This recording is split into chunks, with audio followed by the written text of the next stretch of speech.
డీమార్ట్ సామాన్లు కాదు అవి ఇంటి సామాన్లు. డీమార్ట్ సామాన్లు కాదు ఇంటి సామాన్లు. రాసుకో. కందిపప్పు. కందిపప్పు ఎంత? గింత గింత. అంతా గింత కాదు. ఎన్ని గ్రామ్స్ తేవాలి? 1 కేజీ. మళ్ళా చింతపండు. ఎట్లాంటిది?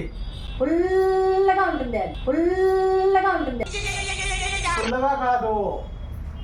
దానిమ్మ. ఇత్తులున్నావా ఇత్తులు లేనివా? ఇత్తులు లేనివి. మళ్ళా జీలకర్ర. జీలకర్ర ఎంత? గింత గింత ఇంత. గింత కాదు గింత. గాట్ ఇట్ అంతే. జాకెట్లు కూడా రేపు పండుగ కొనుక్కుంటా. ఇంగ్లీష్ మాది గాట్ ఇట్ అంటే అంతే అని. నీకే వచ్చు ఇంగ్లీష్ నాకు రాదు.